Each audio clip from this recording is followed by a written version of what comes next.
We're going to start a review of this Pioneer system that they've sent out. It's the Quantum Ultra. And guess what? They had it all bundled up like this, everything that you need on one area here.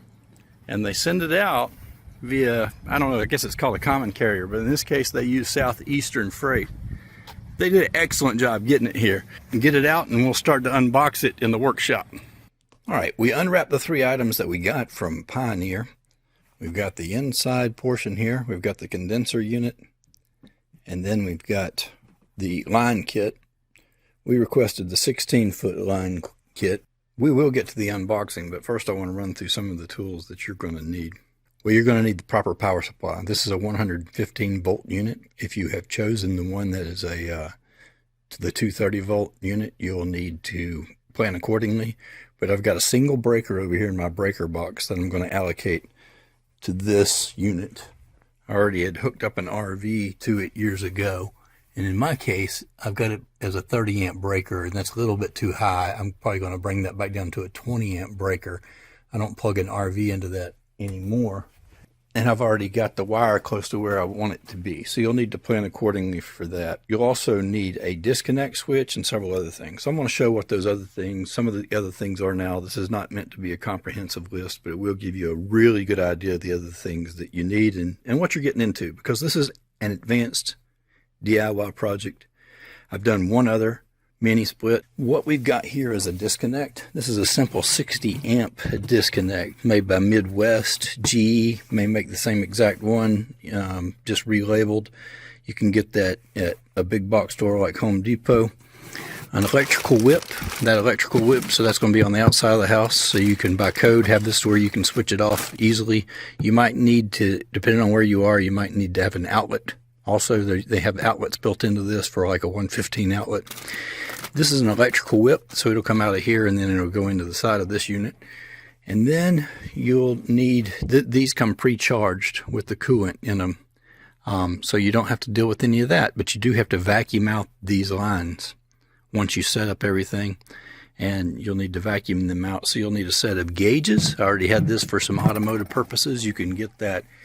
And you can pick that up maybe at Advance Auto or O'Reilly's, and you can basically rent those for $0. They ask for a big deposit. So don't worry about buying those if you don't want to. So I own a set. And then these are the adapters for a mini split that you typically will need. You can get those off of Amazon. I'll link up a lot of this stuff down below.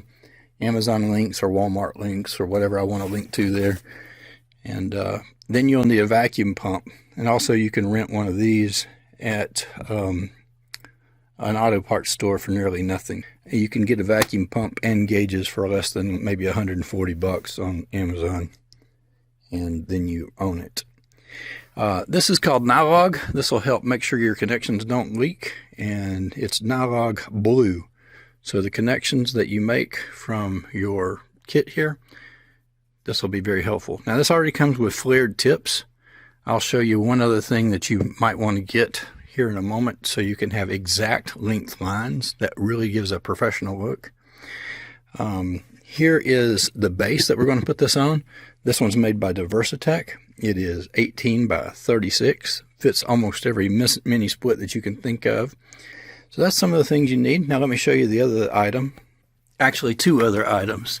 This eccentric flaring tool, you can get this on Amazon, and it'll actually let you reflare a clean flare if they didn't come very clean. So it's recommended by some people to reflare things to make sure you have a very good clean flare so it doesn't leak, and then to use Nylog Blue on the connection itself, or to cut the tubing to length to give you that professional look and then flare the end of it off. I might not need to cut this one off because it's almost the exact length I think where I'm going to put it.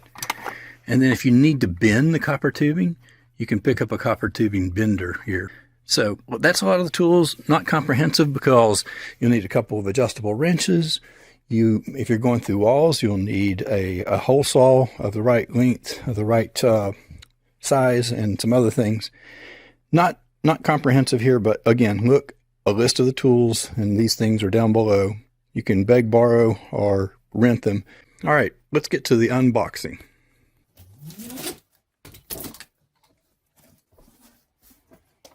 Alright, right off the bat, I know I'm going to like the installation of this one a little better than the generic, one that I had installed previously, because there's a template.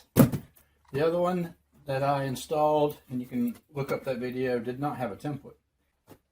Another thing that I noticed right out of the box is that this one has feet.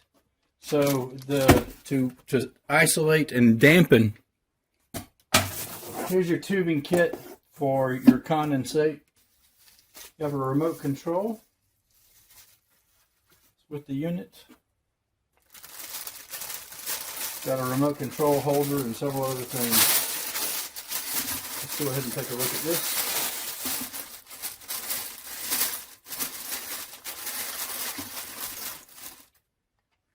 Alright, some other details here that may not have been included with other kits from other manufacturers. These are condensate drains, handy for on the outside of the unit if you're going to install the unit where it needs an area to drain. Seal safe, this is a leak preventative. My oh my, that is a nice thing to have. Got your Wi-Fi connector to get it online. Alright, so lots of details I can tell are already in place in this unit. Energy guide accordingly here. This one's going to consume less energy than most. It's got a SEER rating of 23, and that's really high. It's one of the highest you're going to find on this Quantum Ultra. I am going to likely show you one other thing here. You've got your bracket that was referenced on that template earlier, right here. And it's usually attached by one simple screw. So you can take it off, and then you will have that to be able to mount it to the wall and to hang that accordingly. And I'm going to show you sort of how this thing works when it hangs on the wall if you've never installed one before. This bracket works like a cleat on a cabinet. You see that? So once you get this on the wall, this will just simply hang back in place. So that's the way that works. So here's your tubing that's going to go through your wall or head towards the exit in your area here for where you're installing it. You've got your high side and your low pressure side. So remember, although this is a fully charged unit, the refrigerant's going to be in this part here.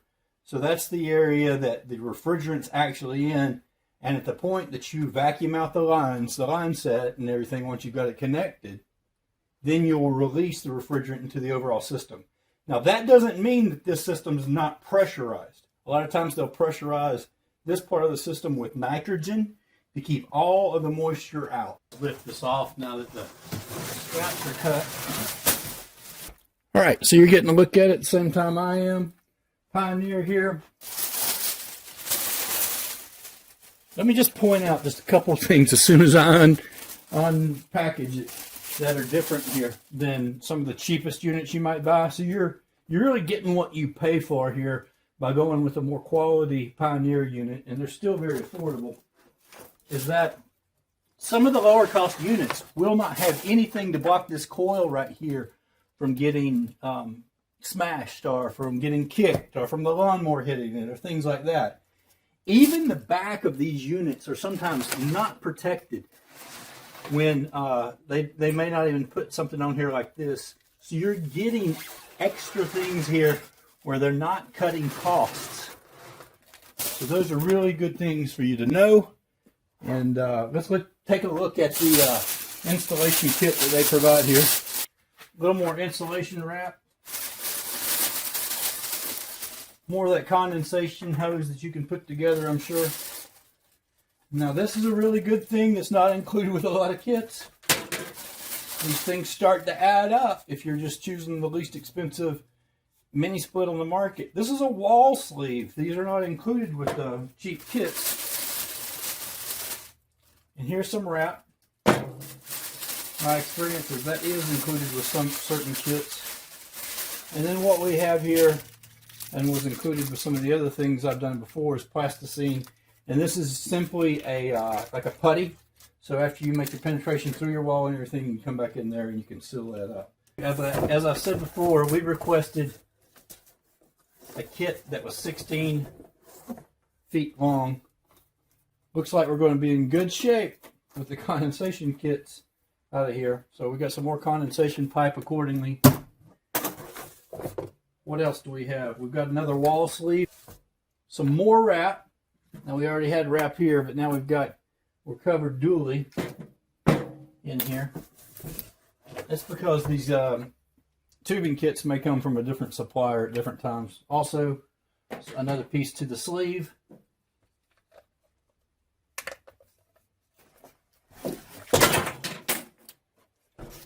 All right, again, you want to be careful with this. It is copper tubing. Now, this is not under pressure. This is the part that you do have to vacuum out, and that's okay. As you know, we've got the right tools to do that. This is the 16-foot flare set, so you're confirming all that here, and you'll be able to unroll that. Very nice thing here that I notice again, very, very nice, is that this is insulated all the way to the end. We also have the wiring that will run from the outside back to the inside, and I say it in that order because that's where your actual wiring supply is going to be. So we are in good shape with everything that they've provided here. They've provided a lot of attention to detail here that goes very noticed by me, having put in a brand but also skimped in some areas too. All right, that's your Pioneer 12,000 BTU mini split heating and air unboxing. Now we're going to get to work on the next steps of planning out what we're going to do here.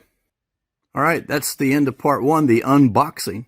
We're going to get to the installation next. You'll be able to see that link right up here once it goes live.